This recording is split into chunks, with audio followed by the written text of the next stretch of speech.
Nobody played more international football this past fortnight than Manuel Akanji. Every minute of 3 games for Switzerland. And of course, at Chelsea, he did supplement Rodri in midfield. Jack Grealish has reported unwell, so the creative department is precisely as it began at Stamford Bridge. Argentine Julian Alvarez swaps one partnership with Lionel Messi for another with Erling Haaland, who, after a mini scare with Norway, is ready now within a goal of the fastest 50 in Premier League history. And amongst those on the bench, of course, England's newest cap, Rico Lewis, who turned 19 on Tuesday. And do note that John Stones is there as well. Jurgen Klopp's only league win here was hard off the back of a November international break 8 years ago. He did have a big hug ready and waiting for Alisson after Brazil's fraught fortnight. And albeit still without Andy Robertson, the Liverpool squad is in pretty good shape now. Kostas Tsimikas, the deputy left-back, was a notable contributor against Brentford last time out. That was a match for which Alexis McAllister was suspended. He floats back in now off that Argentine triumph in Rio, and Curtis Jones plays his first league game since he was sent off at Spurs in September. Mo Salah and Darwin Núñez scored between them no fewer than 7 international goals this last week or so.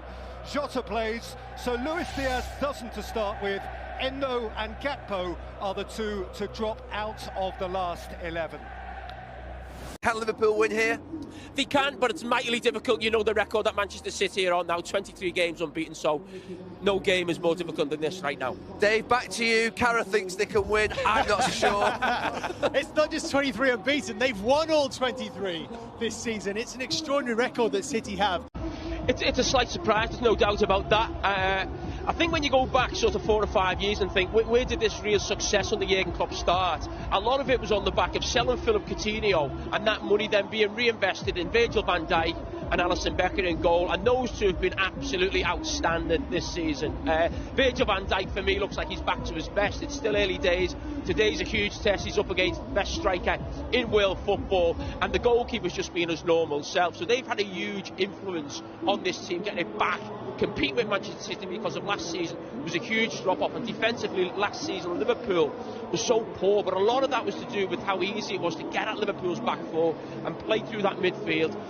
A lot different now in there, but I said Virgil van Dijk has been absolutely outstanding. The goalkeeper, as I said, has been brilliant, and they'll need to be the same again today. And Jurgen Klopp's rebuilt that midfield, but the questions keep being asked of Alexis McAllister, who's playing that number 6 role, that holding role. Do you think that's somewhere that he will have to strengthen in the future, or do you think McAllister can play that in the long term? No, I don't think it's a long-term solution. I think McAllister came in early in the window. Liverpool was still looking for a number 6, if you like.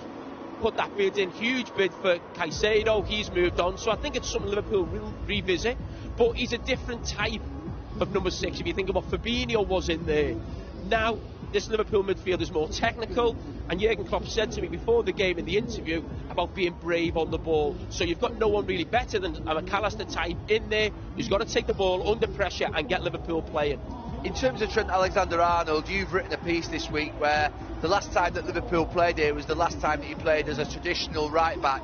His role has changed since then and gone into midfield. Is this the ultimate challenge of whether that experiment, if you like, 24-game experiment, is going to work in the big games moving forward? Well, there's no bigger testing coming here, but you're calling about it being an experiment. I'm not sure it is an experiment now. I think this is what Liverpool do, and we'd actually look at the record. It's worked for them, but whether Trent was playing in this hybrid role today or was just as a conventional fullback, we'd still be looking at it and thinking he's going to have a tough afternoon against Doku. It's going to be tough for him. He's going to have to defend well. He's going to need help. There's no doubt about that, and that's something, again, Jurgen Klopp referenced within his interview. I mean, you know, I think it's going to be a long season for Liverpool to continue to perform the way they are performing. I think they've been amazing so far this season, but of course Manchester City have been very good so far.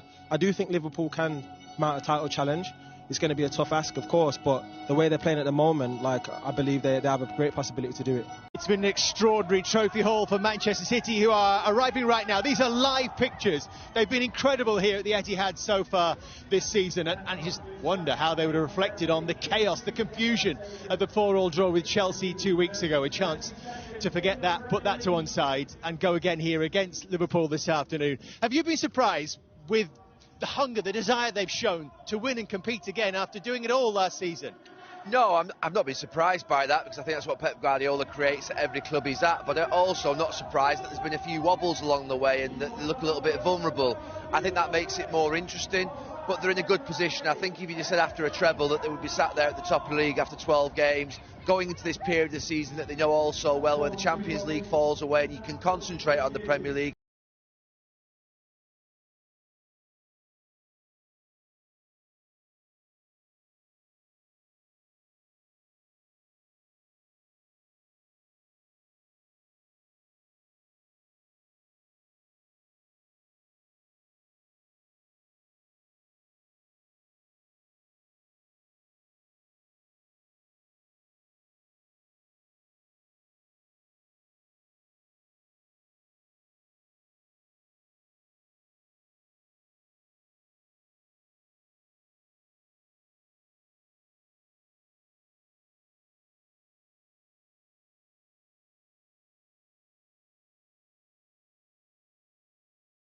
السلام عليكم ورحمة الله وبركاته.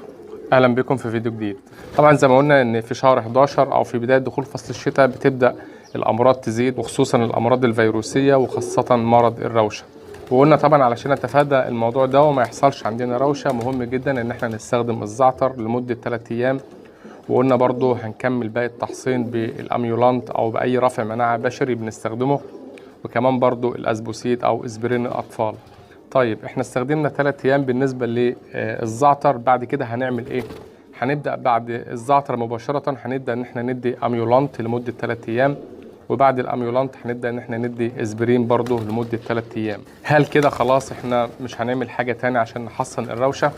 لا، احنا هنفضل في شهر 11 وشهر 12 ندي الزعتر والاميولانت والاسبرين مره واحده بس في الاسبوع. يعني مثلا هنخصص يوم هندي فيه زعتر، واليوم اللي بعد منه هندي ميه عاديه، واليوم الثالث هندي رافع مناعه، واليوم الرابع هندي ميه عاديه، وفي اليوم الخامس هندي اسبوسيد او اسبرين. وده طبعا بعد ما نخلص الكورس اللي هو 3 ايام من الزعتر ومن الاسبوسيد ومن الاميولانت. كل اللي احنا بنعمله ده يعني حاجات عاديه جدا، حاجات يعني انا شايف ان هي مش حاجات غاليه، ولكن ان شاء الله انت هتشوف نتائج الحاجات دي بعد شهر 11 وبعد شهر 12. وان شاء الله يعني لو انت استخدمت كل الطرق دي وكل الحاجات اللي احنا اتكلمنا عنها في الفيديوهات اللي فاتت، انا اوعدك ان شاء الله باذن الله ان انت مش هيحصل عندك امراض ومش هيحصل عندك روشه.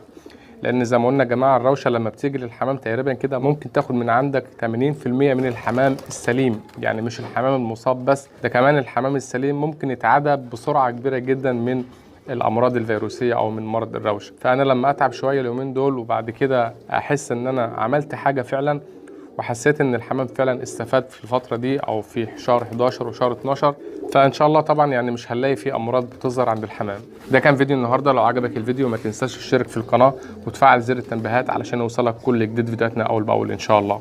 شكرا جدا لكم، والسلام عليكم ورحمه الله وبركاته.